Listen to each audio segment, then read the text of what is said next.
Yang akan kita pelajari adalah model matematika perbankan. Ya, model matematika perbankan. Selama ini mungkin belum, artinya sebenarnya dalam perbankan kan isinya perhitungan ya, terutama akuntansinya ya. Bagaimana menghitung labanya, menghitung apa namanya, bagaimana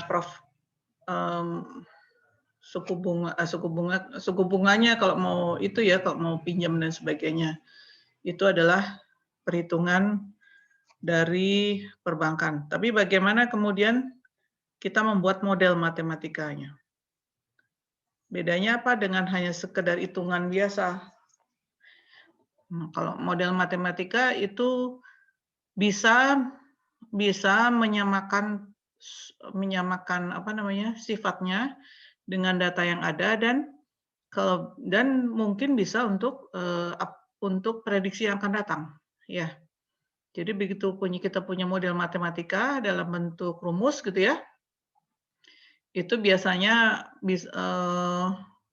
kita bisa gunakan tentu dengan berbagai asumsi sehingga membatasi ya, ada keterbatasan di situ. Sampai seberapa lama kita bisa memprediksinya. Tapi kalau kita dengan menggunakan asumsi-asumsi matematik yang sesuai, kita bisa memperkirakan misalkan yang akan datang sampai tak hingga gitu ya waktunya. Tentunya dengan yaitu tadi, memang si asumsinya itu berbagai keadaan diasumsikan tetap gitu ya, berjalan seperti itu tanpa banyak perubahan. Nah, di sini yang akan dibicarakan adalah yaitu keuangan dan pasar modal, laporan laba rugi bank dan cadangan ya.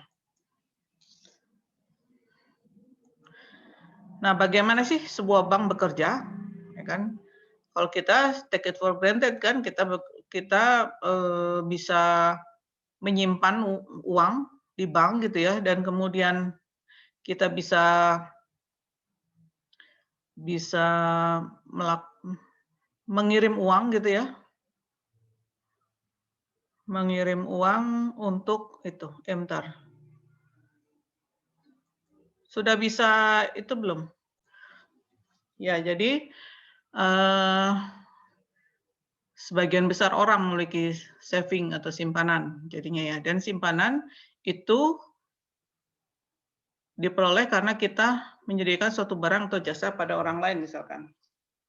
Kemudian dengan simpanan maka ada hak yang akan kita peroleh di waktu yang datang. Simpanan tersebut disimpan baik di tempat yang mereka rasa paling aman untuk menghindari pencuri.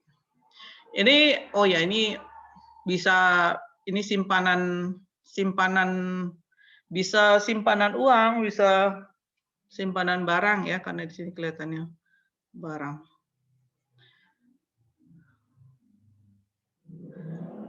Nah, sekarang misalkan ada seorang pebisnis gitu ya.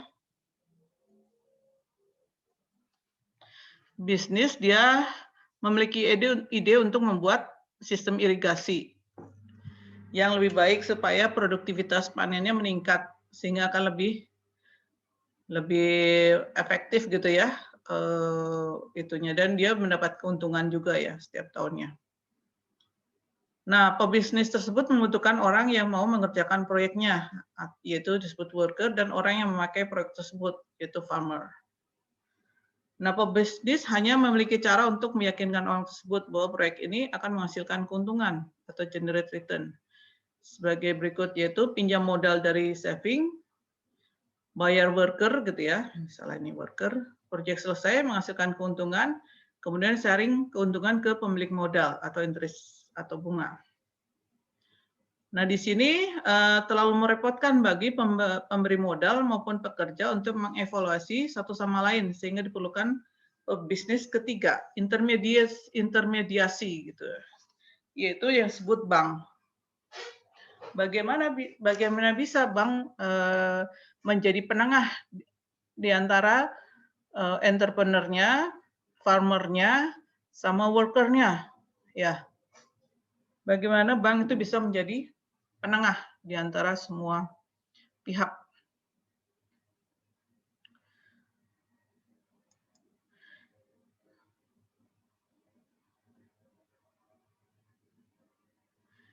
Jadi di sini kita perhatikan pada suatu balance sheet atau neraca keuangan dari bank. Jadi misalkan ada seorang atau sekelompok orang gitu ya, dia memiliki uang sebesar $1.000.000 misalkan. Kemudian uang tersebut digunakan untuk membuat bangunan yang sangat aman dan megah, yaitu real estate. Nah di sini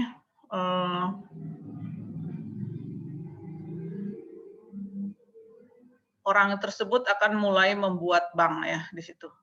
Kemudian bangunnya desain sedemikian rupa untuk menarik perhatian orang-orang supaya menyimpan uangnya secara aman di bank. Bank juga menawarkan bahwa mereka dapat mengambil uang, mereka bisa mengambil uang, mereka bisa datang dan mengambil tabungan. Nah, di sini akhirnya neraca banknya karena belum ada yang menyimpan, ya kan? Ini bank pemilik bank gitu ya, pemilik bank atau pendiri bank memiliki uang 1 juta. Jadi itu yang disebut equity atau modal. Ya. Jadi ini yang dikeluarkan ya sehingga menjadi modal. Kemudian dari uang tersebut bank membangun vault atau semacam itu ya, tempat yang aman gitu ya. Ini disebut aset karena dengan bangunan yang megah yang besar itu ya kan yang aman, terutama sih aman sih. Dengan bangunan yang aman tadi, dia akan berusaha membuat keuntungan dari adanya bangunan tersebut, gitu ya. Nah, mungkin terus ada orang yang mulai tertarik, oh bisa ya nyimpan uang di bank ya? Soalnya saya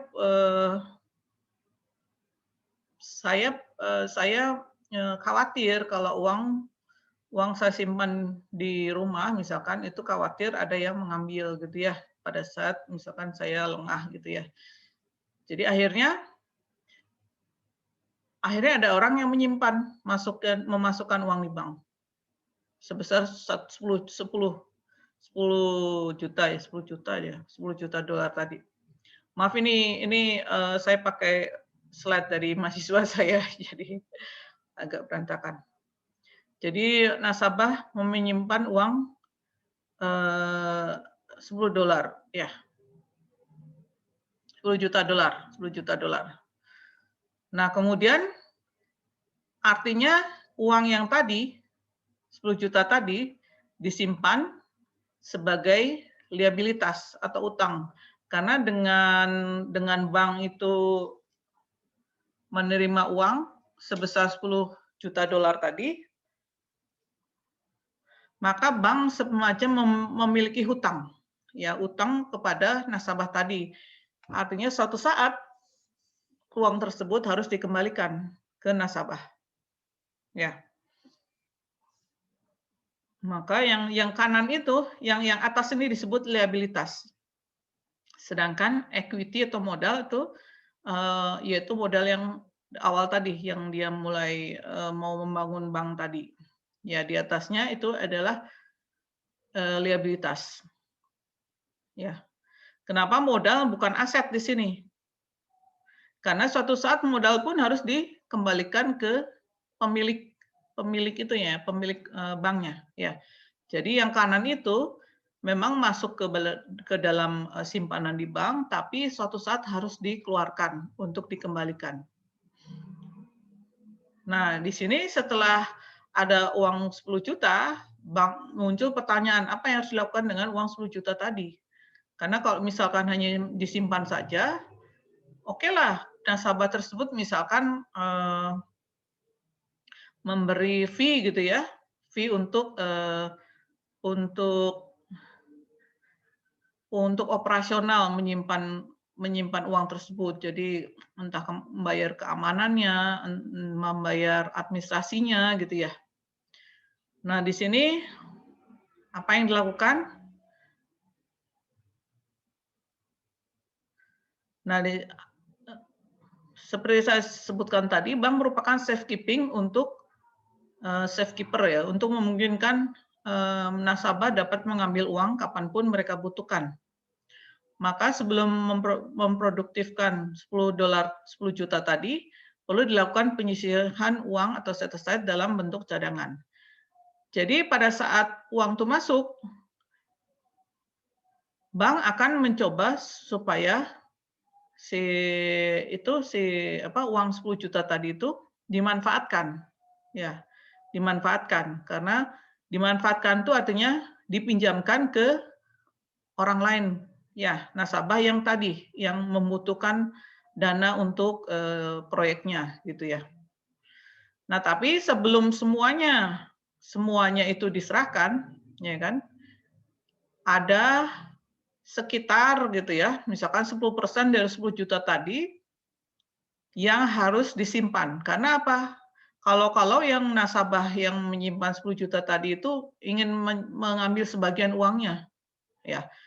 Jadi di sebagian uangnya mungkin disebutkan juga kalau misalkan mau menyimpan uang di bank tersebut, kalau mau diambil perlu berapa lama gitu kan? Perlu berapa lama dia bisa mengambil uangnya. Dan kemudian karena dia nasabahnya bisa mengambil mungkin sedikit gitu ya, mungkin 10%-nya. Nah, maka di sini dana cadangan itu disimpan supaya kalau si nasabah ingin mengambil sedikit uangnya. Ya. Jadi itulah yang disebut fractional reserve system. Jadi yang 10 juta tadi ingin dipinjamkan ke nasabah. Nasabahnya sekarang bukan yang menyimpan uang, tapi yang memakai uang tersebut sebagai dana untuk proyeknya. Ya, jadi yang 10 juta tadi itu disimpan 1 juta sebagai dana cadangan dan kemudian bank meminjamkan ke seorang pengusaha hanya boleh sampai 9 juta. Jadi 9 juta itu diproduktifkan dengan cara membantu meminjamkan modal pada pengusaha yang memiliki good project. 9 juta menjadi aset karena orang berutang kepada bank. Jadi dari sini terciptalah neraca bank di sini. Yang kanan disebut liabilitas dan equity gitu ya, atau modal. Yang kiri disebut aset. Sekali lagi kalau liabilitas itu hanya sebagai milik bank sementara gitu ya, suatu saat harus dikembalikan. Maka liabilitas itu kalau dilihat itunya apa artinya itu kewajiban ya. Jadi kewajibannya untuk mengembalikan plus nanti kalau misalkan karena uangnya ini bisa digunakan untuk usaha, nantinya nasabah pun mendapatkan bagi hasilnya atau bunganya ya kalau di konvensional ya. Jadi nasabah pun mendapat bunganya dari dia menyimpan uang di bank ini. Ya. Nah, jadi kalau bank itu bisa memberikan bunga sebenarnya supaya menarik orang-orang untuk menyimpan di bank. Kenapa kalau uang sudah disimpan di bank? Karena di sini bank bisa meminjamkan ke pengusaha di sini. Ya, 9 juta. Nah, dari 9 juta pun pengusahanya kan nantinya akan mengembalikan 9 juta plus bagi hasilnya juga kan. Bagi hasil dari itunya, dari apa namanya? Usahanya tadi. Ya, atau bunga gitu ya, istilahnya bunga, kalau istilah umumnya bunga. Nah, dari sebagian bagi hasil tadi itu bisa diberikan untuk membayar bunga bank di sini. Ya. Jadi kenapa bank itu bisa memberikan bunganya terus ngapain gitu ya? Terima-terima terus dapat bunga gitu ya, bunga terus kalau misalkan uangnya disimpan saja, kenapa bank itu bisa memberi bunga? Ya, karena bank tersebut mendapatkan bunga juga dari usaha meminjamkan uang yang sudah tersimpan, yang sudah terkumpul. Ya, terkumpul di bank. Ya, jadi kenapa bank bisa memberikan bunga atau bagi hasil di sini? Ya karena uang tersebut sudah dipakai oleh bank untuk meminjamkan pada orang-orang yang membutuhkan modal. Ya, jadi dari sini kelihatan bagaimana pengusaha yang tadi kalau enggak tadi yang pertama adalah orang yang punya uang. Orang yang punya uang kan ingin supaya dia berinvestasi kadang-kadang pusing kan, aduh mau nyari siapa ya? Terus kemudian begitu ada orang yang punya usaha terus dia bakalan mikir juga, dia baik atau enggak orangnya gitu kan? Sehingga bisa dipercaya atau tidak. Itu kan usaha yang mungkin itu sekali gitu ya, banyak sekali yang harus dilakukan. Oleh karena itu begitu ada bank, nasabah yang orang yang punya uang tadi tinggal masukkan aja sebagai simpanan di sini atau deposito gitu ya. Ini saya simpan di sini. Begitu uang disimpan dibagi menjadi cadangan dana dulu, baru yang sisanya itu, yang 90%-nya itu dipinjamkan. Ya. Jadi ini sangat memudahkan bagi pemilik modal juga kan, dia nggak usah nyari-nyari itu orang yang mau meminjam, tinggal simpan aja gitu. Dan kalau misalkan pengusahanya ini juga memudahkan untuk pengusaha yang mencari itu ya, mencari modal ya kan, yang dia pengusaha yang mempunyai proyek gitu ya. Ternyata proyeknya perlu 100 miliar misalkan gitu ya. Kadang-kadang ada tidak semua orang punya dana 100 miliar gitu kan. Nah, dari situ dia si bank itu bisa meminjamkan uang 100 miliar dengan cara itu dikumpulkan semua uang yang nasabah tadi, yang disimpan dalam deposit tadi kan. Dikumpulkan, akhirnya yang di sininya bisa 100 miliar. Akhirnya dipinjamkanlah ke pengusaha. Jadi dari situ pengusaha nggak perlu repot-repot mengumpulkan orang satu-satu ditanya, bisa nggak itu gitu ya. Bisa nggak gabung dengan proyek kami gitu kan, bisa nggak modali proyek kami gitu kan. Itu dia nggak usah susah-susah nyari, tinggal ke bank aja cari, bisa nggak saya pinjam 100 miliar misalkan. Itu kan. Jadi itulah apa namanya, fungsi dari bank, manfaat dari bank, peran dari bank untuk menjadi penengah di antara orang yang mempunyai uang gitu ya, yang misalkan tidak dipakai gitu kan, disimpan.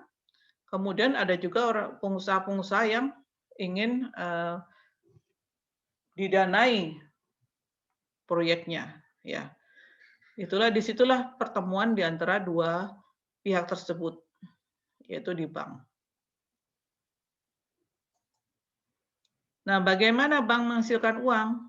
Yaitu matching up the saving with the good investment. Jadi di sini pengusaha berutang, menjalankan bisnis yang menjadi investasinya, menghasilkan uang, kemudian bank menetapkan bunga atas hutangnya, bank mendapat pemasukan, maka bank mendapat bunga. Kemudian baru pemasukan tadi, ya kan, pemasukan tadi itu disisihkan untuk bank. Nah, kemudian sebagian besarnya diberikan diberikan pada bunga kepada yang peminjam, gitu ya, peminjam. Misalkan besarnya bunga untuk hutang, misalkan yang jadi yang aset tadi kan, itu misalkan interest income-nya yaitu bunga dikali hutang, itu 10% dikali 9 juta. Jadi bunganya adalah 900.000. Misalkan bunga yang untuk saving yaitu 5%, maka interest paid expense ya namanya, ya bunga dikali saving itu sama dengan 5% dikali 10 juta. Jadi 500.000. Ya, jadi inilah bank itu mendapatkan selisihnya. Diberikan oleh pengusaha 900, diberikan ke penyimpan nasabahnya yaitu 500, jadi 400-nya untuk bank. Bagaimana dengan keadaan di misalkan yang syariah gitu ya, itu mirip juga, tapi di sini bunganya itu berupa nisbah itu atau bagi hasil gitu ya, bunga di sini. Tapi perhitungannya dalam hal ini gitu ya, mirip-mirip ya, mirip-mirip, nggak persis sama, tapi mirip-mirip. Nanti akan kita bahas juga kalau di neraca bank dari perbankan syariah ya. Bedanya sebelah mana. Nah, jadi di sini bank membayar karyawannya, petugas keamanan misalkan 100.000 gitu ya, maka pada tahun pertama bank mendapatkan keuntungan yang 900 tadi dapat dari pengusaha, kemudian dikurangi bunga untuk simpanan, kemudian 100.000 itu untuk operasional, biaya operasional, maka didapatnya 300.000. Ya, jadi income statement-nya dari bank gitu ya. Ya itu tadi sebenarnya tulisannya sama. Jadi 900.000 dari pemasukannya, ya kan, pemasukan dari bank, dari nasabah yang meminjam. Kemudian interest expense yaitu 5%. Jadi 500.000, gaji karyawan 50.000, perawatan bangunan 50.000 misalkan. Pre-tax income 300.000, akhirnya income tax-nya misalkan 10%. Jadi 100.000, makanya net income-nya adalah 200.000. Jadi ini adalah income statement atau laporan penghasilan ya, laporan penghasilan dari bank.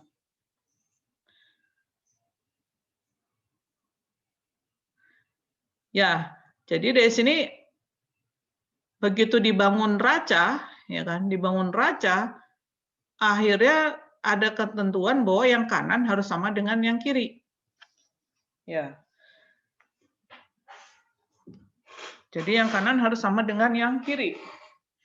Jadi ini 10 juta ditambah misalkan tadi kan 1 juta ya, ditambah 2 juta. Ini apa sih kok? Ya misalkan di sini 10 juta, terus kemudian ditambah 2 juta. 200.000 ya, 1,2 juta ya. 10 tadi kan 10 ya.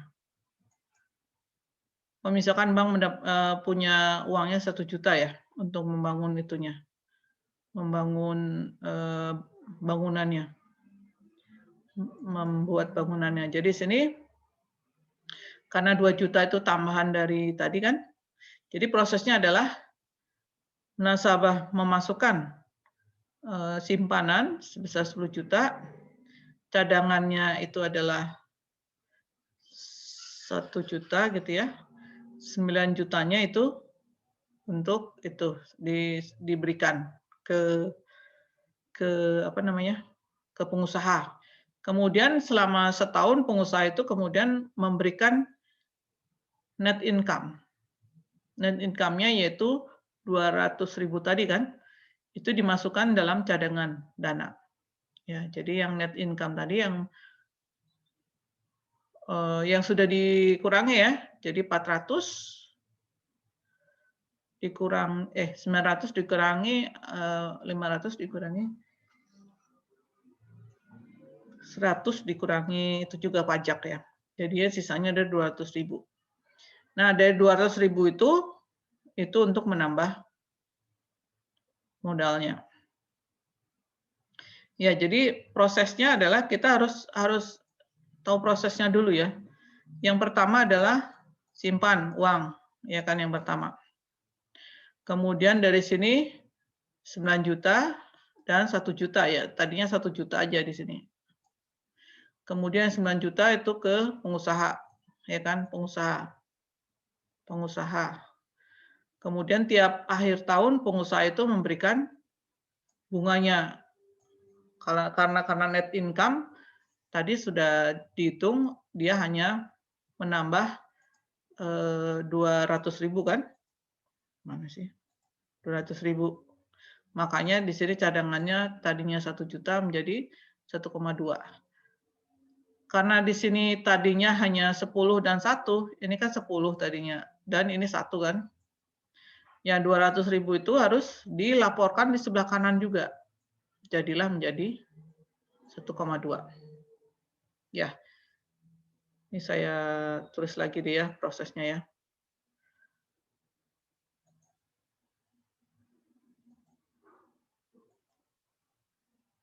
Kelihatannya itu sih. Ini ya, jadi prosesnya pertama adalah yaitu modalnya, equity-nya 1 juta, kemudian di sini vault-nya atau bangunannya gitu ya 1 juta juga. Nah, kiri kanan udah sama kan 1 juta sama. Begitu ada orang yang menghasilkan 10 juta, yang kiri juga harus sama. Harus ada tercatat 10 juta juga. Ternyata itu satu sebagai reserve gitu ya, cadangan, maka 9 itu sebagai itu apa namanya? Uang yang dipinjam. Nah, kalau uang dipinjam kan sebenarnya uangnya memang keluar.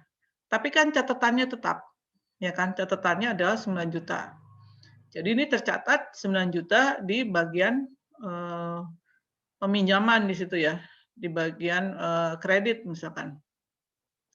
Kemudian pada akhir tahun, ya akhir tahun ini saya gambar yang beda. Akhir tahun masuklah 200.000 tadi kan. Ini jadi plus 0,2. Ya, plus 0,2. Nah, kalau kita jumlahkan kan lebih dari 10 kan, jadi 10,2 kan. Yang kanan harus ditambahkan. Karena yang kanan, karena itu 0,2 adalah income, net income. Sebenarnya harusnya gini. Ya, bisalah kayak gitu.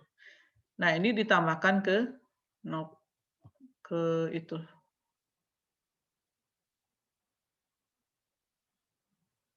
Tapi bisa juga gitu ya, bisa juga prosesnya bisa juga tuliskan misalkan ini 1, ini 1, ini 10, ini 1, ini 9 kan. Yang masuk adalah 900.000 kan tadi kan sebenarnya kan. 900.000.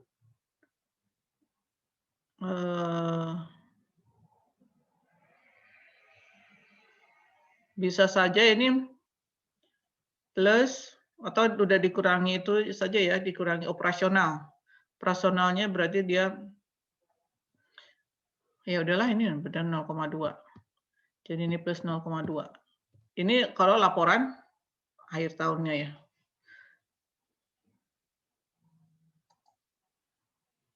Ya, ini laporan akhir tahunnya. Jadi ekuitasnya akan sama dengan aset dikurangi liabilitas, yaitu 1,1 ditambah, ini kan 1 ditambah 1,2 ditambah 9 gitu ya. Dikurangi 10. Ini kan 10 ditambah 10 ya kan. Makanya di situ adalah ekuitasnya adalah 1,2.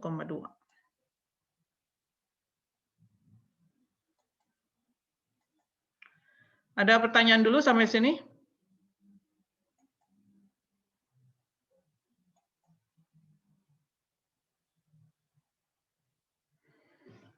Udah mudah ya?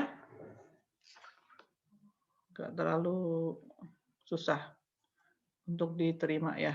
Jadi itu adalah proses dalam banknya ya, bagaimana proses simpanan itu simpanan itu dimasukkan kemudian dimanfaatkan. Bagaimana kalau banknya malas gitu ya misalkan. Jadi dia nyari-nyari orang yang untuk meminjam, jadi dia mencari pengusaha gitu ya, pengusaha untuk dipinjami misalkan gitu ya. Nah akhirnya kemampuan bank untuk misalkan memberi bunga pada nasabahnya jadi berkurang kan.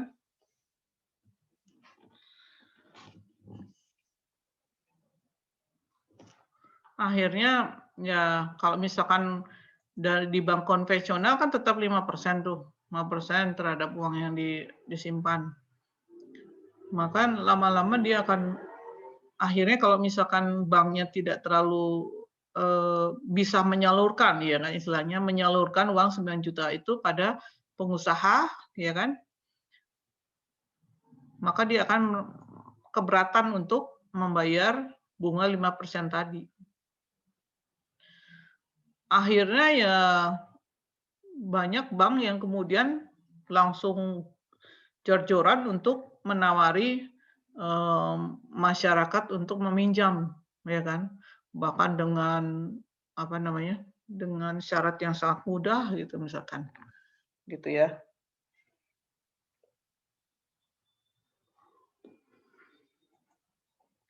Nantinya dengan misalkan memberi pinjamannya itu terlalu mudah, misalkan bank itu ternyata meminjamkan pada orang yang sebenarnya nggak punya usaha, ya kan?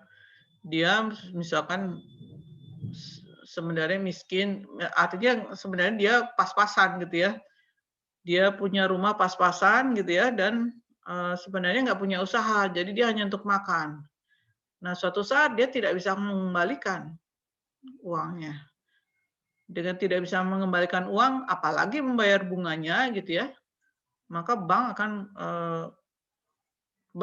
apa namanya, semakin kesulitan untuk membayarkan bunga terhadap nasabah simpanan, penyimpan, ya. Jadi bank harus hati-hati juga untuk memberi pinjaman pada orang gitu ya, supaya nggak sembarangan 9 juta itu asal dipinjamkan. Kalau asal nanti gimana bisa caranya ya untuk aman bisa mendapatkan uangnya kembali. Tahun 2008 itu ada namanya, kan kita krisis ya tahun 2008 itu. Ada namanya subprime mortgage. Subprime mortgage. Mortgage. Ya, subprime mortgage itu artinya orang-orang yang sebenarnya dia nggak perlu nggak banyak pendapatan gitu ya, nggak punya pendapatan yang apa namanya, yang cukup gitu ya, tapi karena ditawari tiap hari iklan-iklan untuk meminjam uang supaya bisa liburan di Bali gitu ya misalkan, atau untuk bisa membuat rumahnya jadi lebih bagus, renovasi rumahnya gitu kan. Itu kan sebenarnya pinjaman untuk konsumsi ya. Jadi konsumsi. Entah kemudian apakah konsumsi ini akan kemudian menjadi suatu usaha itu belum tentu juga kan. Memang kalau setelah makan memang bisa saja kemudian dia bekerja lebih baik gitu ya. Tapi itu kan tidak langsung. Jadi sebenarnya bank itu lebih baik meminjamkan pada orang-orang yang memang punya usaha. Ya. Bisa saja dia meminjamkan pada orang-orang yang, nah kebanyakan yang 2008 itu akhirnya sembarangan orang yang pinjam. Jadi orang yang nggak, misalkan pendapatannya pas-pasan, sebenarnya untuk hidup aja susah gitu ya, terus tiba-tiba pinjam ke bank. Misalkan 5 kali lipat dari pendapatannya seperti biasa. Akhirnya terjerat hutang itu. Dan akhirnya tidak bisa mengembalikan. Yang mortgage itu artinya itu kan BPR ya, kredit perumahan gitu ya, atau bisa juga disebut pokoknya hutang ya, bentuk hutang. Subprime itu artinya orang-orang yang sebenarnya tidak punya kemampuan finansial yang bagus untuk pinjam, tapi saking orang banyak tergiur gitu ya dengan begitu mudahnya kita bisa meminjam, akhirnya suatu saat banyak orang yang nggak bisa mengembalikan pinjamannya. Ya ini akhirnya yang 9 juta hilang. 9 juta hilang nih misalkan.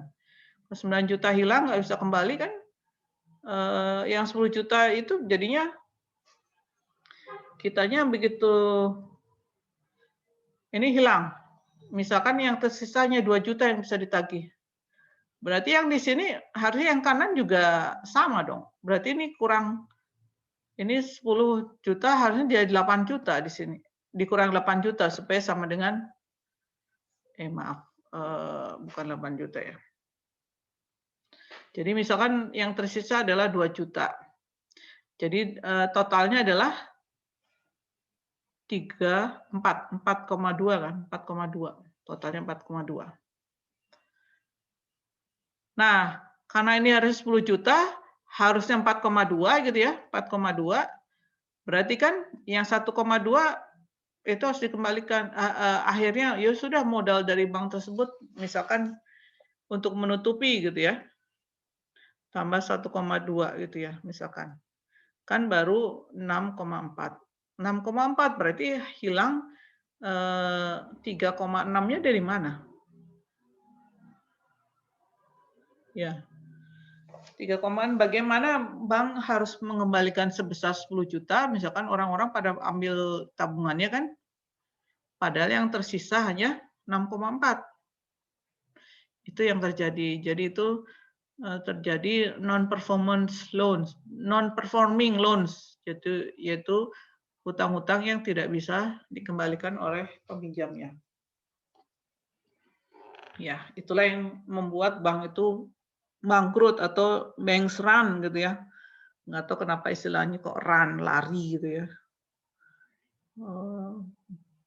Tapi di situ artinya bank tersebut tidak bisa mengembalikan liabilitasnya atau kewajibannya sebesar 10 juta ini misalkan. Tidak bisa mengembalikan liabilitasnya. Di sini udah 200.000 net income-nya. Apa hubungannya net income dengan balance sheet? Jadi ada delta ekuitas namanya. Ekuitas awal dikurangi ekuitas akhir dikurangi ekuitas awal, yaitu net income-nya 200.000. Kalau net income-nya positif, maka ekuitas naik. Nah, sedangkan kalau net income-nya negatif, maka ekuitasnya turun. Sedangkan kalau balance sheet hanya pada suatu waktu tertentu yang kiri adalah aset, yang kanan adalah hutang. Ya. Income statement adalah berisi apa saja yang terjadi dalam suatu kurun waktu. Dengan dua balance sheet yang berdekatan waktunya dapat diperoleh income statement. Jadi kalau balance sheet itu terjadi satu saat saja, sedangkan income statement itu terjadi kumpulan dari beberapa balance sheet, laporan-laporan.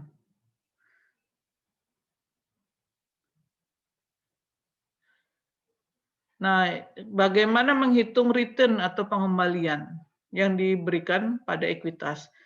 Kan si pemilik bank juga ingin supaya dia mendapatkan keuntungan kan, atau pengembalian. Karena dia uang tadi $1 juta tadi kan dia nggak bisa pakai. Dia harus serahkan uang tersebut pada bank, kemudian bank itu untuk membuat bangunan tadi kan. Nah, dari situ bagaimana menghitung return atau pengembalian yang diberikan pada ekuitas, yaitu pemilik itunya ya, pemilik modalnya. Return of equity yaitu net income dibagi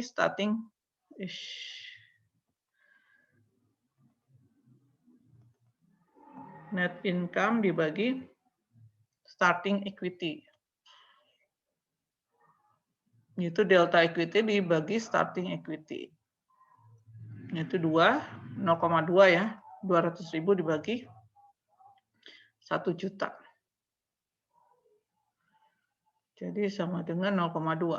Jadi 2%, 20% ya. 20% equity-nya, apa namanya, lajunya. Return-nya, laju return-nya. Ada pertanyaan dulu sampai sini?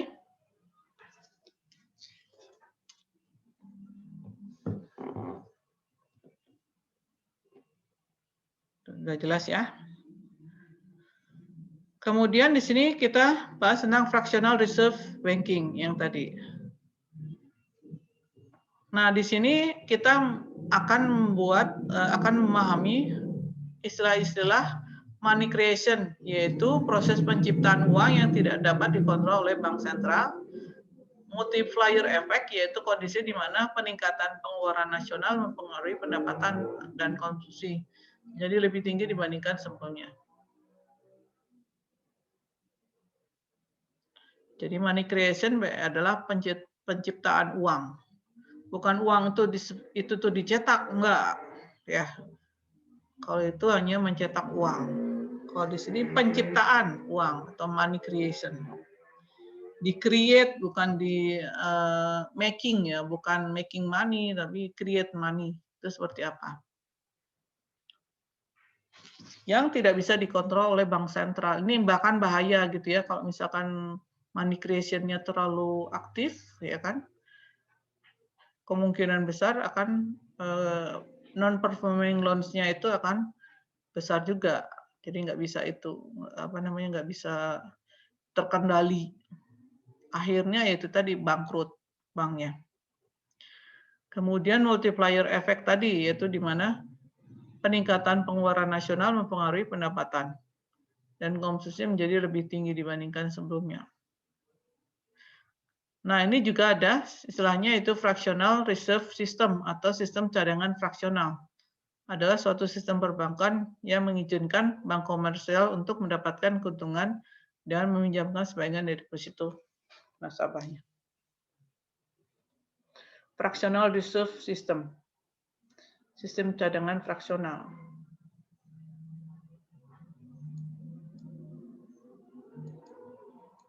Kemudian apa yang terjadi dari money creation? Yang tadi kan 100.000 lagi di sini bukan 1 juta. 100.000 dia pemilik bank membangun real estate, artinya bangunan-bangunan yang diperlukan untuk supaya uang itu aman ya.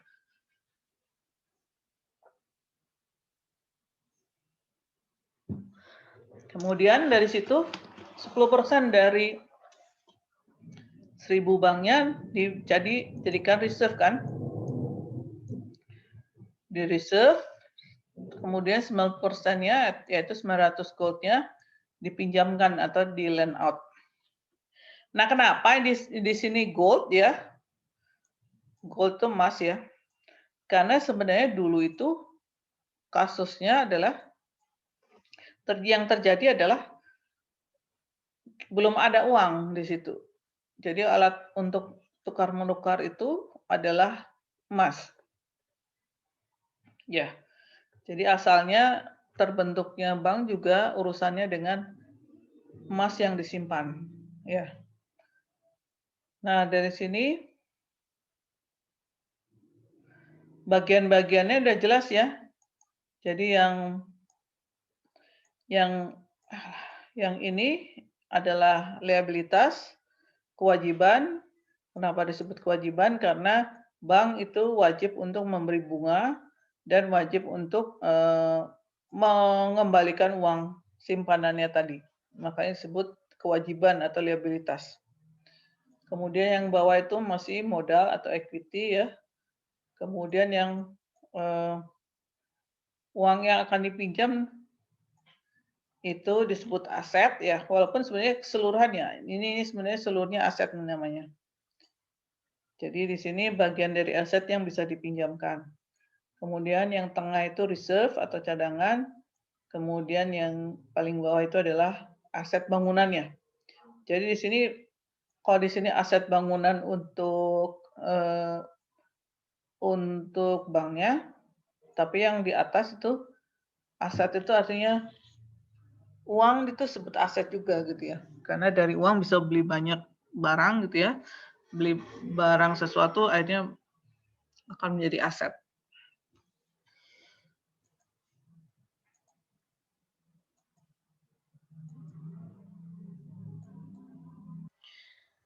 Nah, kalau misalkan diasumsikan hanya ada satu bank di situ ya. Jadi satu bank di situ. Jadi orang kalau memasukkan simpanan tuh ke bank itu saja. 900.000 tadi merupakan sebagian deposito pelanggan yang atau nasabah yang boleh digunakan bank untuk mendapatkan keuntungan. Ya, dari sini dari yang kiri dulu ya, yang bawah itu dikeluarkan gitu sebagai pinjaman. Nah, dari pinjaman tersebut peminjam atau borrower memberikan 100.000 misalkan Ya, untuk itunya aja ya, untuk apa namanya, untuk penyederhanaannya ya, penyederhanaannya. Kenyataannya sih nggak selalu gitu. Penyederhanaannya, 900.000 itu untuk membayar ke pekerja yang mengerjakan proyek. Kemudian dari situ, setelah ini diasumsikan pekerja itu datang ke bank kemudian menyimpan uang 900.000 itu. Walaupun kalau secara itunya ngapain dapat uang hanya untuk disimpan lagi. Enggak ya, bukan gitu. Jadi misalkan 900.000 itu dibelikan entah makanan, entah apa gitu ya. Ada makanan, ada misalkan ongkos macam-macam, ongkos ke sekolah anaknya gitu ya. Jadi dari itu 900.000 itu dipakai untuk macam-macam lah itu ya. Nah, diasumsikan setelah uang itu berganti tangan gitu ya. Dari situ kan berarti ada orang yang terima kan, dari orang yang terima, dari uang misalkan yang jualan makanan, dia kan dapat uang. Terus uangnya setelah dikurangi operasional disimpan. Ya, asumsikan simpanannya juga di bank yang sama. Ya. Kemudian dari yang apa namanya? Pengusaha transportasi misalkan itu ya. Dari pekerjanya tersebut atau yang menjual bensin misalkan. Setelah dapat keuntungan dari pekerjanya misalkan, maka dia bisa dikurangi biaya operasional, kemudian sisanya itu ditabung di sini. Ya, diasumsikan uang yang 900.000 tadi gitu ya, itu dipinjamkan, kemudian efeknya adalah ternyata semua itu karena ini satu-satunya bank, efeknya adalah ada sebanyak 900.000 juga yang baru yang masuk untuk menabung. Ya, dari 900.000 ini kan diambil 10%-nya untuk reserve ya kan, 10%-nya dari 900.000 jadi 90.000.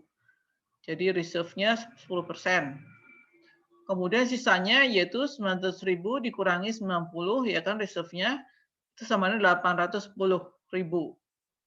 Itu untuk dipinjamkan.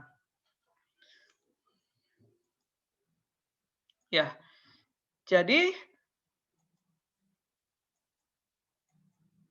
sekarang saya tanya, berapa jumlah uang yang ada di aset? Saya tanya ke mahasiswa. Berapa uang yang ada di aset? Halo? Ada yang bisa jawab?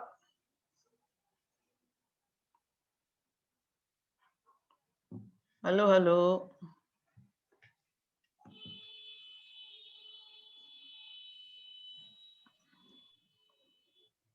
Renold mau jawab? Sekitar $40.000, Bu. Dari mana? Dia tadi dapat interest 10% dari peminjam pertama. Sekarang Baru totalnya berarti apa? Untuk aset keseluruhan berarti berapa? Aset keseluruhan. Aset keseluruhan. Uangnya ada berapa yang di aset, yang berada dalam aset?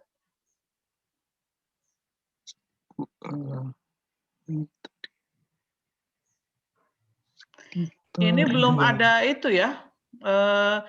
Yang 900.000 itu belum dikembalikan ya. Dan belum ada bunganya.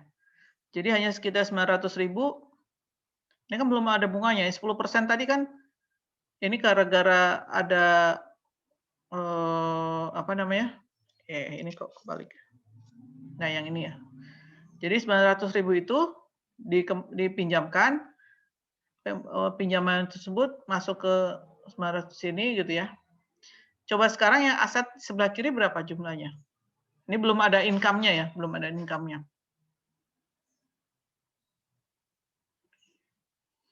Berapa Renat atau Satria? 2.000 ya, Bu. 2.000 Ibu. Dari mana? Jadi 100.000 di sini kan? Ibu. Ditambah 100.000.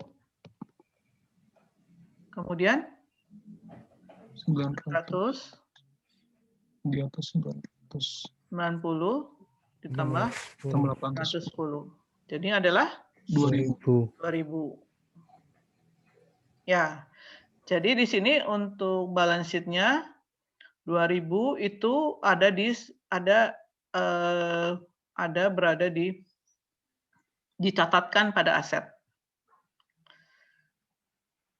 Sedangkan kalau yang itunya, kalau yang liabilitas dan modalnya berapa di situ? Masih 2.000 juga. 2.000 juga. Berarti ini 900 ya kan, ditambah 100 tambah 1.000 ya. Jadi ini 2.000. Ini disebut balance gitu ya, seimbang kiri dan kanannya. Jadi balance seimbang kiri dan kanannya. Dan ini sudah bagus, sudah seimbang. Sekarang pertanyaannya adalah berapa sih sebenarnya uang misalkan tadi gold tadi ya, gold yang dipinjamkan, yang disimpan. Sebenarnya berapa sih uang yang awalnya tadi? Yang ada tadi?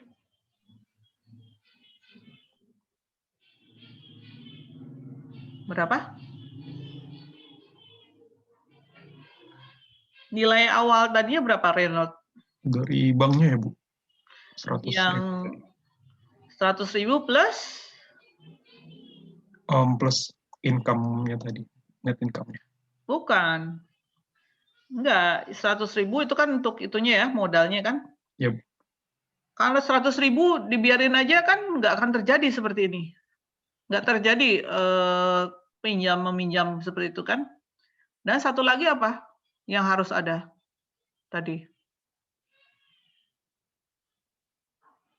Langkah pertama di sini apa tadi? 100.000 tadi kan untuk modal bikin bangunan. Terus langkah kedua apa? Ada yang menabung, Bu. Nah, ada yang menabung. Ya, yang menabung adalah 100.000 ini. Jadi dengan dua hal ini, coba lihat ya, hanya dengan dua hal ini, akhirnya asetnya bisa menjadi 2.000, kemudian liabilitas dan ekuitasnya menjadi 2.000. Ya. Kalau saya menanyakan sebenarnya berapa sih uang yang dalam tanda kutip berjasa gitu ya, yang uang awalnya itu berapa? Ini aja kan. Kalau nggak ada dua-duanya, nggak akan bisa ini Bang berjalan kan. Kalau salah satu aja mungkin nggak bisa gitu ya. Tapi di sini ada 1.000 ekuitasnya, 100.000 dan orang yang menabung yaitu 1.000 ya kan, 1.000 dolar, 1.000 dolar, 1 miliar berarti ya. 1.000 gitu ya. Jadi sebenarnya awalnya itu adalah hanya 100.000 saja. Tapi dalam sekejap, ya bukan sekejap, artinya dalam suatu waktu gitu ya, akhirnya asetnya bisa berkembang jadi 2.000, kemudian yang kanan pun akhirnya menjadi liabilitasnya pun akan dan ekuitasnya menjadi 2.000. Itu disebut money creation. Ya, dengan bermodal tadi 1.000 dan 100, ya kan? Dalam berapa lama dia akan jadi 2.000 masing-masing. Ya. Ini juga nggak bisa sih.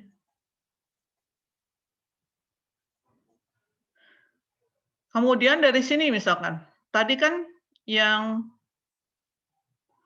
ini kan tadi awalnya 1.000 dan 100.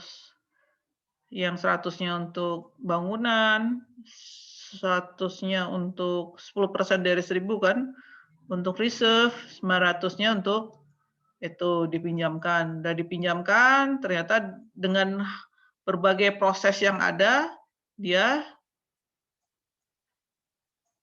akhirnya membuat ada tabungan yang baru sebesar 900.000 untuk itunya ya, untuk mudahnya ya, 900.000. Dari 900 itu langsung siap-siap si bank tersebut 10%-nya itu untuk dicadangkan, kemudian 810-nya untuk dipinjamkan, gitu ya. Dari situ dipinjamkan, maka dengan berbagai proses ternyata timbul simpanan yang baru, yaitu menabung 810.000. Dari 810 itu dikurangi lagi 10%-nya, yaitu jadi $81. 81 kemudian sisanya yaitu 729 gitu ya, dipinjamkan, gitu kan? Terus saja, berarti kan nanti di sini akan ada 729 di sini akan masuk gitu ya. Kalau kita memakai asumsi yang sama. Ya, jadi kebayang. Nah, kalau sekarang prosesnya jadi lebih banyak lagi kan? Jadi ini 100 tambah 1000 tambah 900 tambah 810. Ini harus sama dengan 100 tambah 1000 tambah 900 tambah 100 ya. 100 tambah 100 tambah 900 tambah 90 tambah 810 tambah 81 tambah 729. Ya, jadi udah lebih lagi kan? Jadi enggak padahal aslinya adalah yang ini aja nih. Uang yang aslinya. Ya. Dan dulu gitu ya, dulu itu uang yang disimpan itu dalam bentuk gold. Ya. Jadi gold itu sebenarnya dari 1.100 misalkan entah kilogram emas gitu ya, 1.100 kilogram emas akhirnya menyebabkan yaitu tadi dengan peminjaman gitu ya, kemudian menabung, proses menabung akhirnya menjadi berapa ini 2.810 ya kan, 2.810 dari hanya 1.100. Yang kiri juga harus sama, yaitu 2.810. Itulah yang disebut money creation. Jadi kalau misalkan kita kan uang tadi kan sebenarnya nantinya kan uang kertas yang kita pegang itu merepresentasikan gold tadi ya kan. Kalau kita kembalikan ke gold ya, ke emas, batangan emas tadi. Jadi semacam ada orang yang pertama kali punya emas, masukkan ke banknya gitu ya. Terus saja emas itu berganti-ganti tangan gitu ya. Berganti-ganti tangan, akhirnya jadinya dapat 2.810 kilogram. Catatannya seperti itu. Sedangkan si emasnya sendiri hanya 1.100 tadi kan. Itu pun 1.000-nya udah dipakai untuk itu, real estate tadi kan. Kemudian dari situ mungkin yang benar-benar maksudnya yang keluar itu adalah 900 tambah 810 ditambah 729 itu yang keluar. Ya, jadi ini disebut money creation. Siklus ini akan berlangsung terus-menerus. Kapan berhentinya? Nah itu. Kira-kira kapan berhentinya? Bisa berhenti nggak? Halo, halo? Bisa berhenti nggak?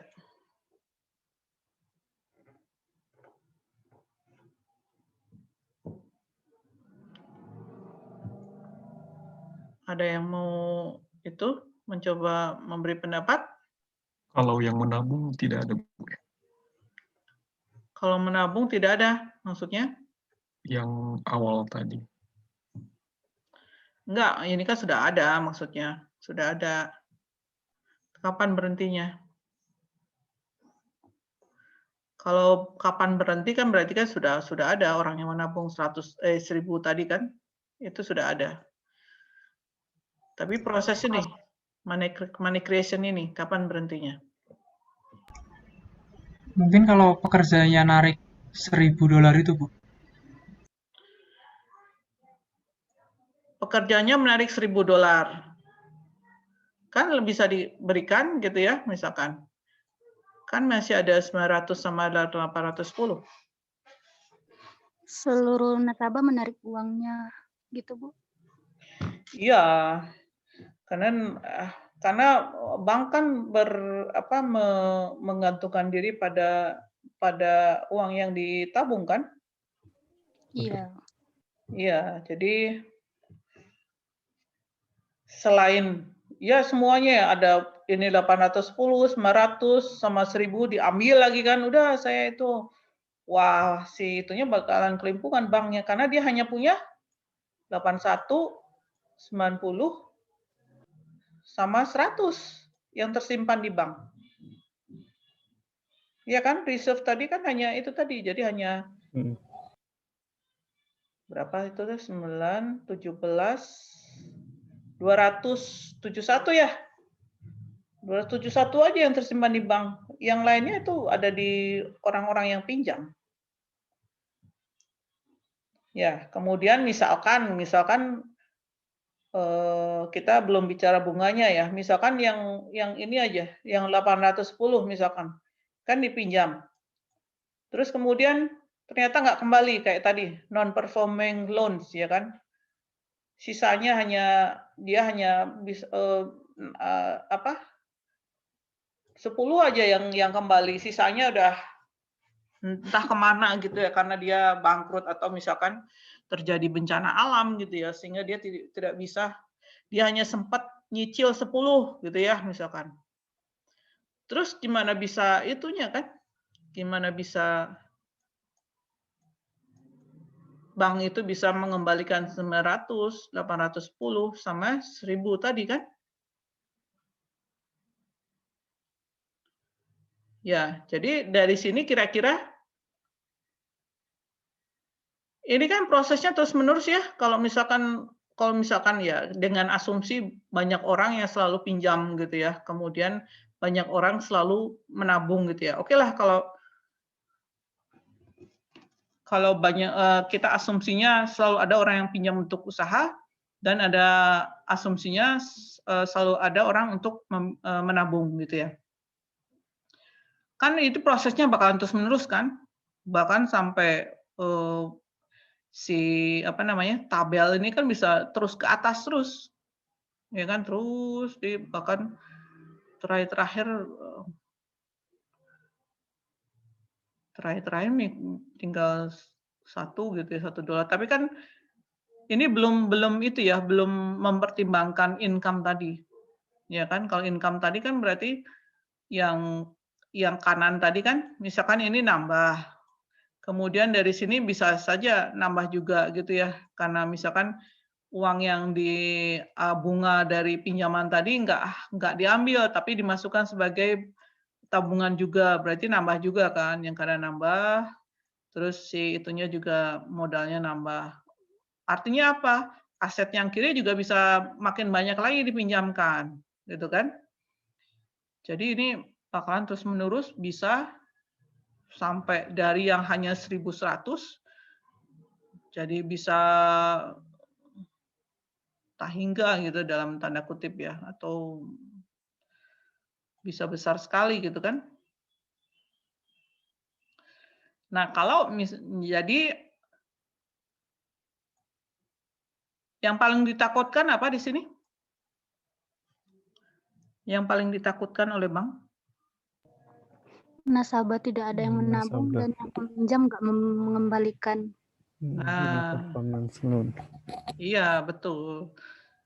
Kalau yang paling kalau orang nabung mungkin udah itu ya, udah misalkan banyak orang lah yang bisa nabung kan karena ya adanya kampanye bahwa orang misalkan orang yang baik itu punya tabungan dan sebagainya kan. Jadi kemungkinan orang untuk punya tabungan itu besar gitu ya.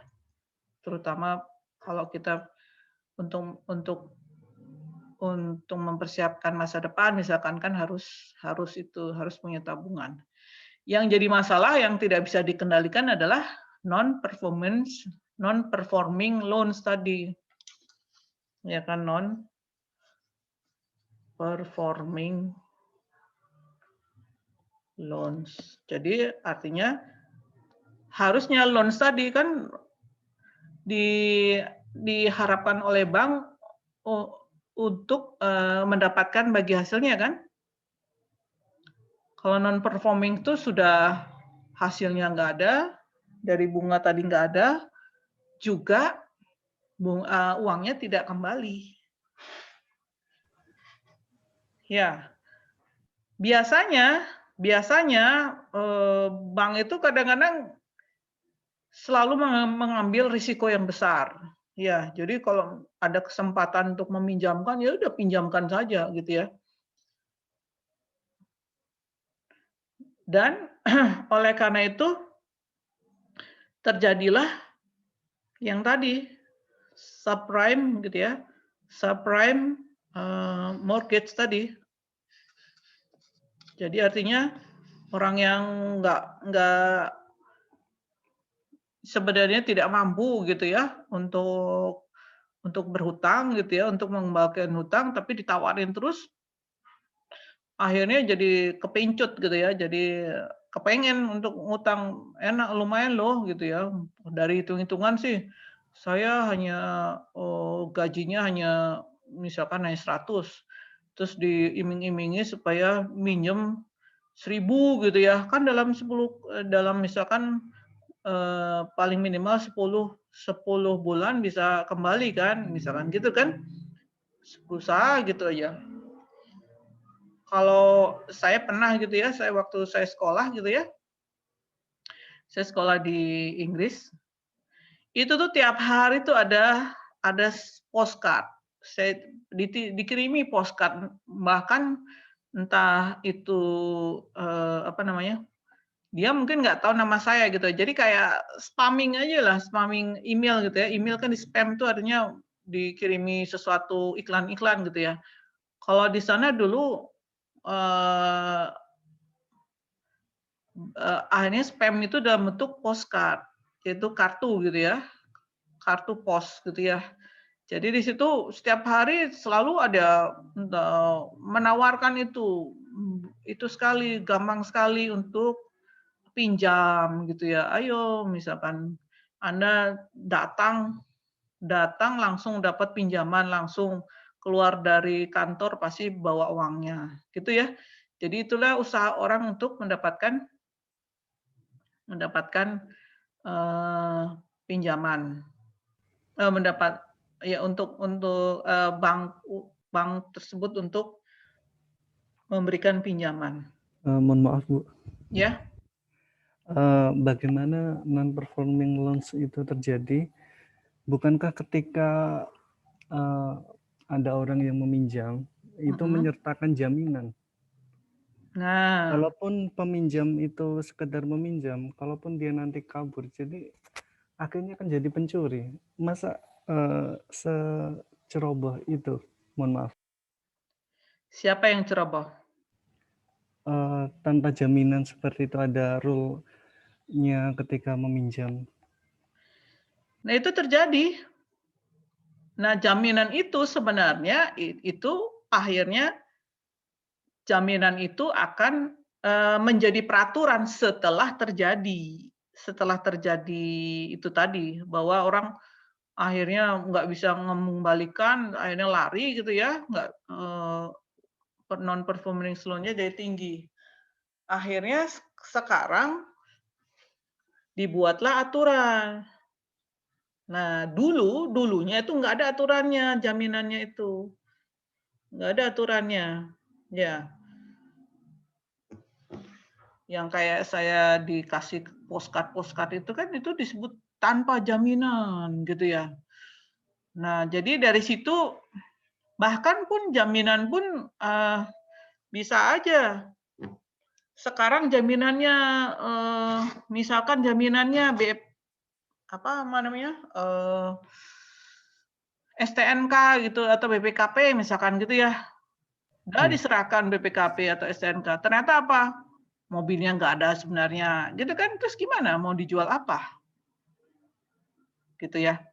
Jadi akhirnya untuk mencegah non-performance loan, akhirnya Bank Indonesia itu berusaha mengaturnya dengan cara yaitu diperketat. Bahwa tiap bank itu harus menyerahkan jaminan, entah sertifikat rumah atau apa, itu adalah usaha gitu ya, usaha untuk mencegah non performing loan. Tapi kenyataannya sekarang tetap ya, kalau Anda baca di itu, kalau Anda tanya gitu ya orang-orang bank, apakah non performing loan itu menjadi tidak ada? Tetap saja ada. Ya, tetap saja ada. Karena apa? Karena kadang-kadang kadang-kadang gitu ya, orang yang di banknya sudah tergiur, wah ini ada usaha gitu ya. Saya juga punya teman nih ya kan, ya teman suami saya gitu kan. Yuk, sebenarnya kerjanya bagus gitu ya. Dia sudah kelihatan bahwa dia kerjanya jujur juga gitu ya. Terus kemudian kerjanya bagus, terus dia minjam ke bank. Banknya melihat, oh ini orangnya bagus. Kemudian jaminannya sudah ada gitu ya. Tapi uang yang dipinjamkan gitu ya, kadang-kadang itu lebih besar daripada jaminan tersebut. Misalkan jaminannya misalkan mobil gitu ya. Nah, kadang-kadang saking percayanya misalkan oke lah awal-awal mungkin sedikit gitu ya. Lama-lama kan ternyata orang tersebut bagus itu. Sering mengembalikannya juga tepat waktu, ya kan? Nah, pada saat itulah kemudian dia minta lagi pinjaman lebih besar. Oh ya bagus, silakan silakan karena Anda sudah punya catatan yang bagus. Ya. Nah, dari situ tiba-tiba gitu ya, misalkan tiba-tiba yaitu entah banjir atau ada bencana alam, orangnya meninggal. Ya kan? Orangnya yang minjam meninggal. Terus siapa yang mau mengembalikan? Keluarganya. Iya memang keluarganya harus mengembalikan. Jaminannya sudah dijual tapi hutangnya udah terlalu besar, ya kan? Sehingga jaminan yang dijual itu tidak bisa menutupi hutang tersebut. Ya, jadi non performing loans itu tidak bisa dihindari. Bahkan bank-bank tuh sudah memperkirakan berapa persen non performing loan-nya. Akhirnya dia bisa memperkirakan itu tadi, kira-kira berapa yang bisa dia pinjamkan. Kok misalkan, kok bimbingan sih. Begitu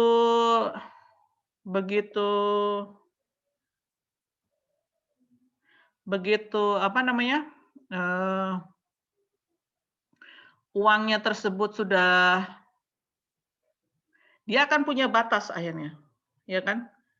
Bank tersebut begitu dia akan perkirakan non performing loans-nya berapa. Jadi akhirnya stop aja sudah di sini. Jadi dia tidak perlu dia tidak akan meminjamkan lagi, tinggal tunggu aja. Ya, tinggal tunggu aja dari income-nya yang masuk dan sebagainya. Dan ya itu tadi. Akhirnya Bank Indonesia pun memberi banyak sekali peraturan, ya kan? Peraturannya nanti berapa itunya, berapa yang boleh dipinjamkan untuk bisa bank tersebut berjalan, gitu ya. Ada pertanyaan lagi?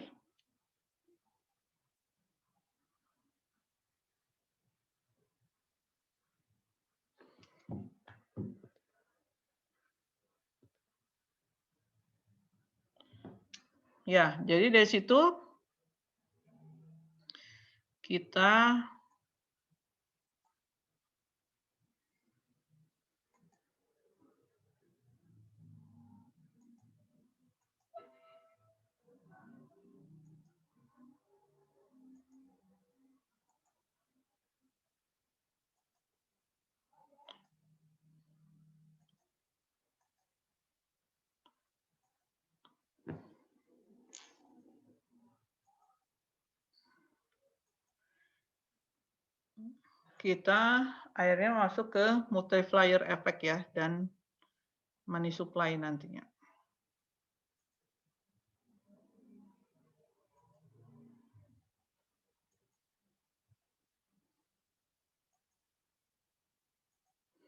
Kayak sekarang sedang ada banjir gitu ya. Di mana, di Kalimantan ya? Iya Bu, Kalimantan Selatan. Kalimantan Selatan ya. Nah itu kan itu orang bank sudah ketar-ketir aja di sana. Waduh, atau ya terutama pertama ya pengusaha-pengusaha dulu yang misalkan punya usaha di sana gitu ya. Waduh, nggak bisa itu, maksudnya bisnisnya bakalan terganggu gitu kan. Terus yang kedua, aduh orang-orang bank tadi, waduh saya punya nasabah banyak dari sana. Gimana caranya mau nagih padahal di sana orangnya nasabahnya itu mengalami apa namanya menjadi korban gitu ya. Ya. Hal-hal seperti itu sukar dihindari atau ada antisipasi lain, Bu? Bagaimana mengantisipasinya? Nah, antisipasinya bagaimanapun itu bisa terjadi ya, itulah risikonya kan. Itu risiko non performing loans itu terjadi, itu risikonya selalu ada. Antisipasinya. Nah, pertama tadi yang antisipasinya adalah yaitu tadi kalau misalkan mau memberi hutang gitu ya, harusnya memberi jaminan dan jaminannya itu harganya lebih besar daripada hutangnya, harusnya kan. Tapi kadang-kadang dari situ orang jadi males kan, aduh mau minjem aja masa sertifikat rumah harus diberikan gitu kan. Gitu, jadi padahal saya minjem 100 juta, sedangkan sertifikat rumah saya harganya 500 juta gitu ya. Males banget misalkan gitu.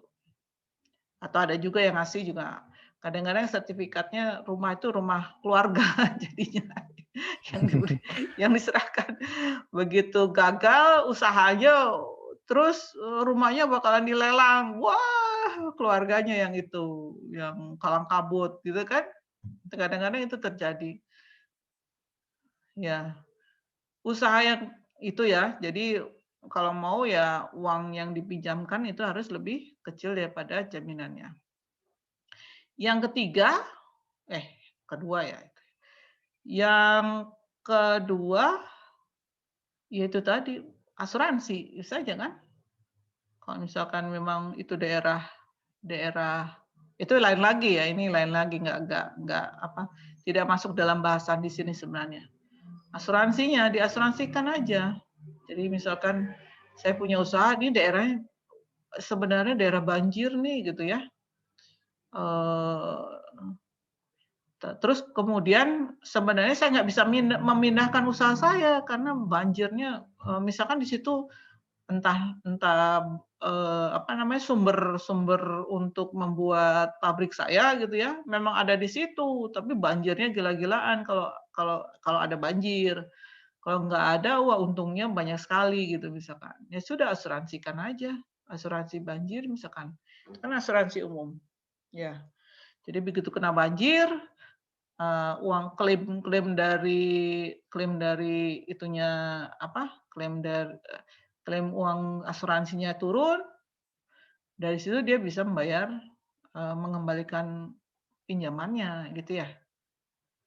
Atau banknya yang itu banknya itu kan dari tadi asuransinya yang dimiliki oleh pengusaha atau banknya yang memberi asuransi dalam tanda kutip gitu ya.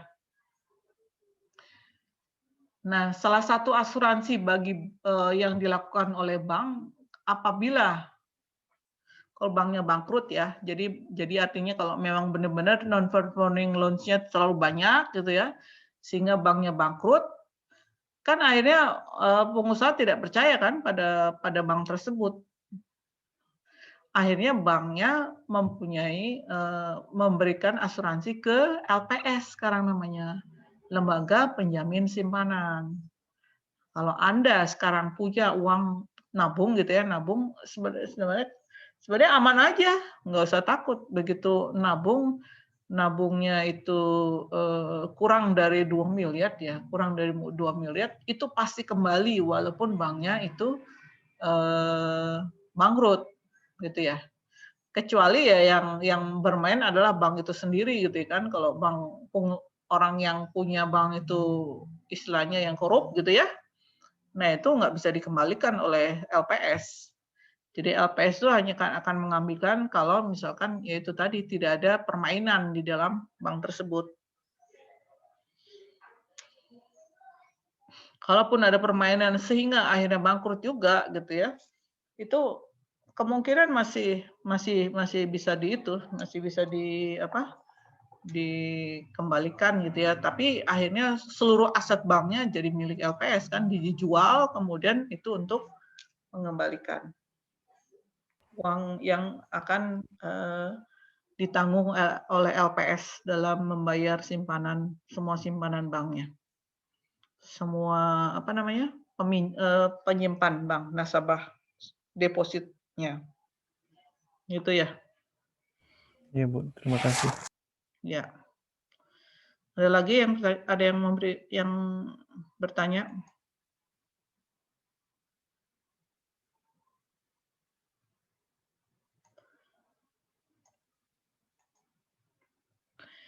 Sekarang bagaimana sih money supplier, money multiplier effect dan money supply? Akhirnya kalau persoalan bank kita sangat hati-hati ya, karena namanya juga ini persoalan uang gitu ya. Jadi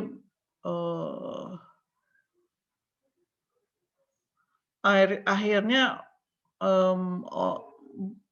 pemerintah itu harus benar-benar memikirkan gitu ya. Kalau berkaitan dengan uang masyarakat ya. Jadi di sini misalkan petani menabung 1.000 gold gitu ya. Tadi rubah-rubah ya, 1.000 juta, 1.000 itu ya. Maaf saya belum ubah-ubah. Nanti saya perbaiki lah. Kemudian dipinjamkan 900. Jadi ini awalnya adalah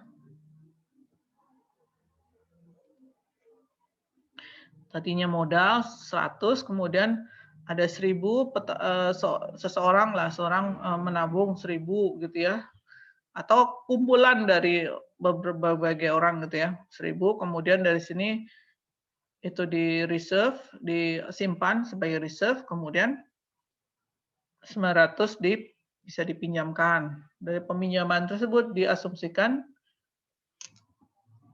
menimbulkan tabungan yang baru, karena kalau ekonomi tumbuh ya kan, ekonomi tumbuh artinya di situ misalkan seseorang akhirnya bisa berusaha, bisa menghasilkan barang produksi dan orang pada beli gitu ya, itu namanya ekonomi tumbuh ya. Ekonominya jadi kalau kita misalkan ke suatu daerah jalan-jalan gitu ya, kemudian kita beli dari barang dari situ, sebenarnya kita membantu ekonomi dari tempat yang kita datangi gitu ya. Jadi kalau orang banyak belanja itu jangan disalahkan gitu ya, itu membantu ekonomi gitu ya. Ngelesnya gitu ya, kalau kita perempuan banyak belanja gitu, membantu ekonomi orang lain. Nah, dari 900 itu 90 itu sebagai cadangan lagi, 810 itu dipinjamkan, akhirnya menimbulkan tabungan baru, gitu ya.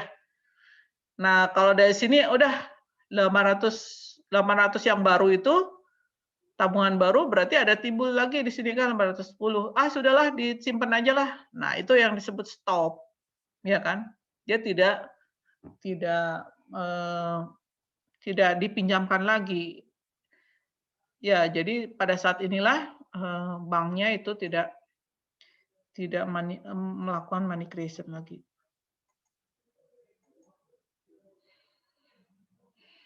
Ya, dari sini berapa banyak uang di dalam sistem. Definisikan M0 adalah berapa banyak goldnya fisiknya.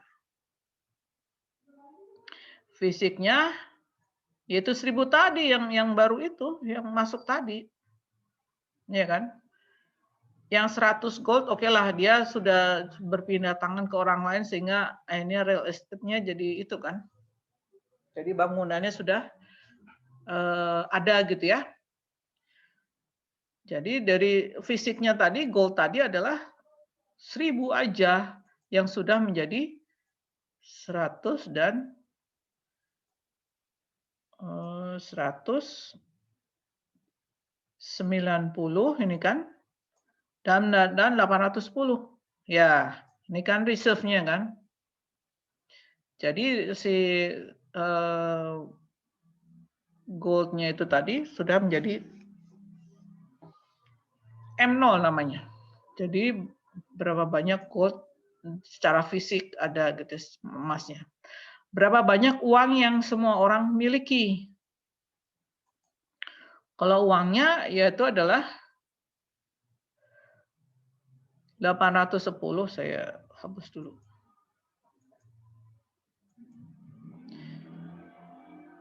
Uang yang dia miliki adalah, kita bisa lihat di itunya, 810, 900, dan 1000. Itu uangnya, jadi 2710. Kita sebut M1 ini. M1.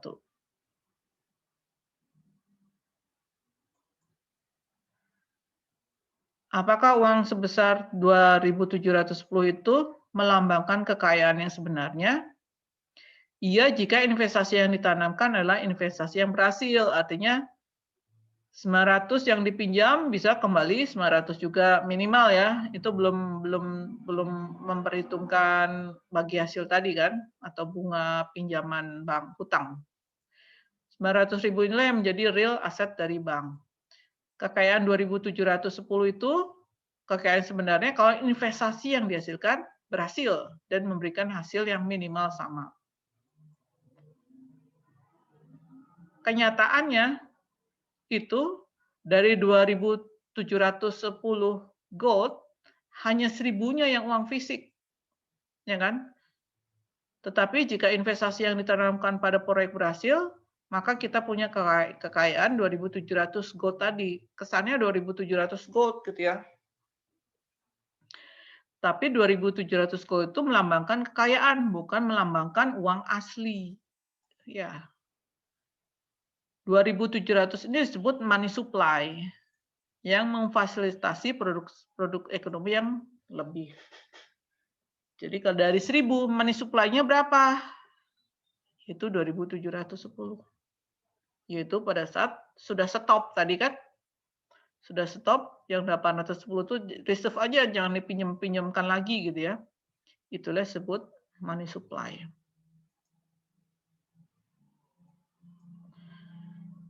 Sebelum adanya sistem perbankan, kita dapat menghasilkan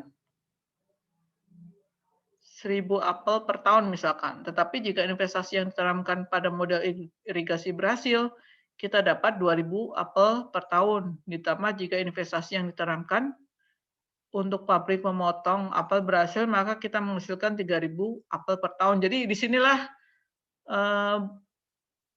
bagaimana dana modal itu yang dari bank itu dipinjamkan ke petani.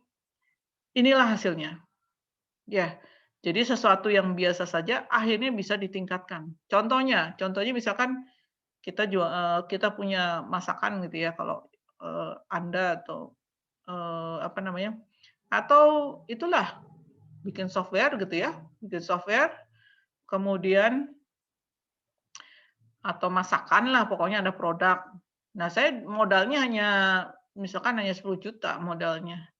Kan akhirnya barang tersebut yang kita produksi hanya terbatas. Ya. Tapi kemudian kalau misalnya kita mendapatkan pinjaman uang dari bank, ya kan, misalkan jadi 50 juta ya kan. Berarti kan kita bisa meningkatkan produksi kita menjadi 5 kali lipat misalkan gitu ya. Sehingga akhirnya keuntungannya juga makin besar gitu ya. Jadi bahwa uang yang dipinjamkan untuk usaha itu bagus. Karena di situ disebutkan ekonomi berjalan, itu seperti saya bilang tadi ya. Ekonominya berjalan.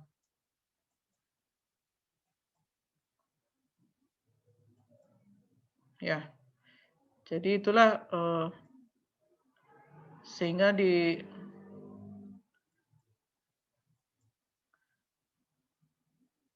apa namanya? Dengan ekonomi berjalan, maka orang bisa menikmati barang produksinya dengan mudah gitu ya, dan kemudian misalkan bisa untuk melanjutkan apa namanya? Bisa untuk meningkatkan kualitas hidup lebih baik lagi. Sekarang tentang banknotes ya kan. Dari ekuitas 100 gold tadi bangun real estate, kemudian 1000 gold itu ada apa tabungan gitu ya. Jadi akhirnya ada 1100. Jika petani menyimpan emasnya di bank, apa yang akan mereka gunakan untuk transaksi setiap harinya? Ya.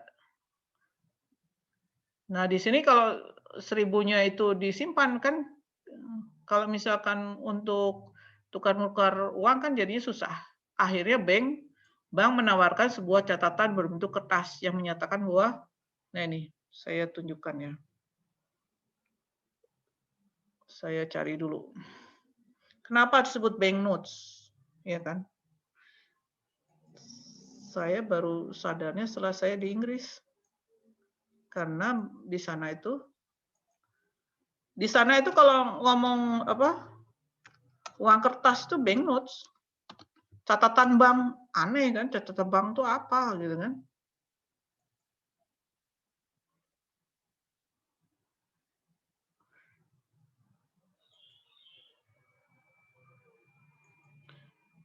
Ini saya tunjukkan.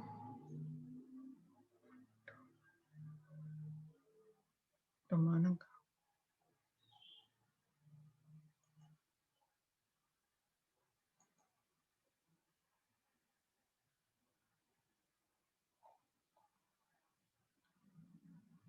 Waduh, bisa digedekan kayak. Nah, bentar ya.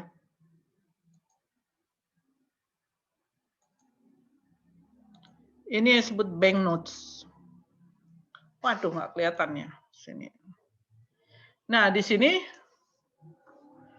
yang saya perhatikan kalau dibuang di kertas Indonesia mungkin nggak ada tulisan panjang seperti ini. Pokoknya hanya ada angkanya, kemudian tanda tangan gubernur bank gitu kan. Tapi ini kita lihat di sini.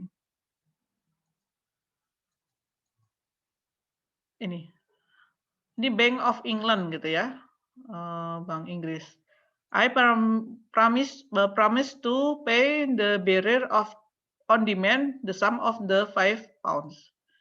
Jadi saya berjanji untuk membayar the bearer artinya yang membawa uang kertas ini gitu ya. On demand the sum of £5. Jadi saya berjanji untuk membayarkan pembawa kertas ini gitu ya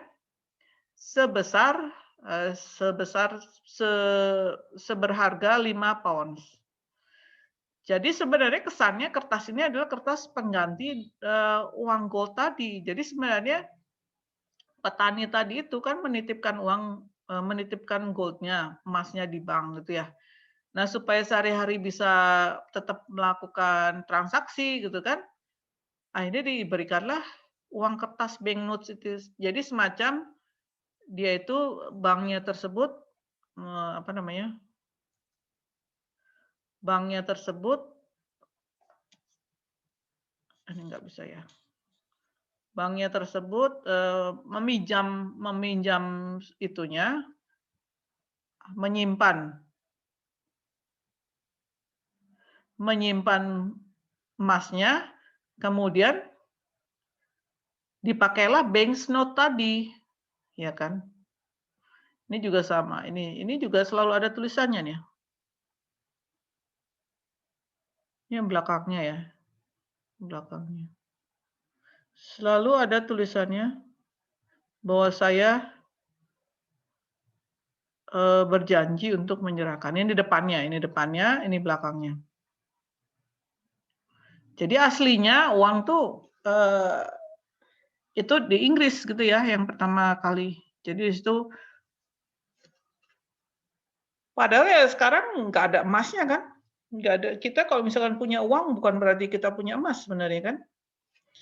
Kalau dulu banyaknya uang kertas yang kita miliki itu sama artinya dengan sebenarnya kita menyimpan emas di bank gitu. Dan bagaimana kita bisa bertransaksi sehari-hari digantikan oleh uang kertas ini. Ya, jadi di sini akhirnya tulisannya banknote, catatan bank yang menyatakan bahwa orang kalau datang gitu kan, ini janjinya si bank. Dulu kan kertasnya belum berharga gitu ya. Kertasnya belum berharga. Jadi dulu tuh uang kertas belum ada. Jadi supaya kertas itu dianggap serius gitu ya, akhirnya tulis bahwa saya berjanji untuk membayar gitu ya. 5 pounds lagi kan, 5 pounds. Kalau di sana pounds itu kan ada pound sterling, ada pounds itu apa namanya berat ya kan? Di sana pound itu berat. Jadi saya kadang-kadang kalau belanja bingung juga mau berapa pound gitu kan? 2 pound itu berapa kilo gitu ya? Saya bingung gitu ya kadang-kadang. Akhirnya dikira-kira aja. Gitu. Jadi di sana tuh mereka masih memakai unitnya itu banyakkan pounds. Jadi saya belum baca lagi ya, lebih detail lagi ya. Jadi 5 pounds itu kesannya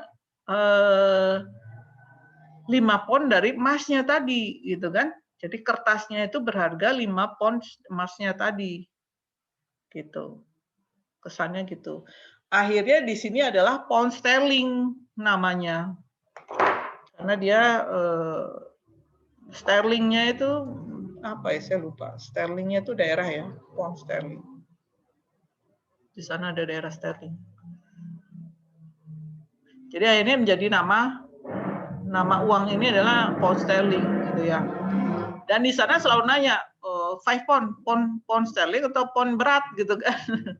Misalkan mau punya kekayaan, punya barang apa, 5 pound sterling atau pound barangnya, beratnya gitu. Itu ya. Jadi itulah mungkin yang awalnya dari adanya banknote. Kalau kita kan nggak mengenal catatan bank, enggak. Tapi di sana tetap dipakai 5 pounds banknotes gitu ya. Can I have gitu ya? Can I have 5 pounds banknotes gitu kan? Itu mereka tahu uang kertas yang diserahkan. Bukan receh gitu ya. Kalau receh itu bukan banknote namanya. Yang koin-koin itu bukan banknote namanya, tapi yang kertas ini yang disebut banknotes. Ya, gitu ya. Ada pertanyaan dulu sampai sini? Bu, mau nanya, kan tadi katanya banknotes itu masih berupa janji dari bank ya untuk membayar. Ya. Nah, kalau seandainya banknotes itu hilang, itu tindak lanjutnya gimana? Atau ya hilang, tidak ada kewajiban dari bank lagi? Iya, itu ya kalau zaman dulu kalau hilang ya sudah hilang aja kan. Jadi dulu tuh catatannya nggak kayak sekarang, kita bisa lihat di internet gitu kan berapa uang yang kita masukkan gitu kan. Catatannya mungkin ya mungkin malah belum ada bank statement ya kali ya. Jadinya kalau uangnya kertasnya hilang ya sudah. Artinya kita tidak bisa mengklaim bahwa gold yang tersimpan itu milik kita gitu kan. Makanya ya dulu itu mudah sekali hilang atau apa. Oleh karena itu sekarang pencatatannya lah itulah yang menjadi itu ya, menjadi penting. Di waktu saya sekolah itu kadang-kadang kita bisa memberikan cek, ya kan? Jadi kadang-kadang kalau beli sesuatu tuh bisa pakai cek. Saya juga aneh waktu itu. Jadi beli apa pakai cek aja lah. Jadi bagaimana uang kertas sama cek itu harganya sama, ya kan? Jadi kalau waktu itu saya tahun 2000 ya, waktu itu ya, ketahuan itunya ya, tuanya ya, umurnya. Tahun 2000 saya mulai sekolah dan begitu saya saya mendaftar sebagai nasabah bank gitu ya, karena beasiswa saya kan bakalan dikirim ke situ. Itu diberi enggak ada buku tabungan ya, enggak. Karena buku tabungannya enggak bakalan dikasih, laporannya bakalan kertas dikirim nantinya. Dan buku cek. Dan buku ceknya itu kalau misalkan makanya kalau uang kertas tadi nggak ada namanya kan.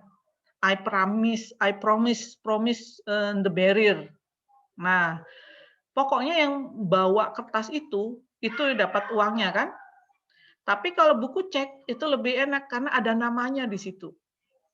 Ya, jadi buku cek namanya diberikan ke siapa. Saya sampai ngumpulin buku ceknya karena nggak pernah pakai gitu kan. Saya nggak terlalu sering pakai buku ceknya. Jadi sebenarnya buku cek ini lebih cek.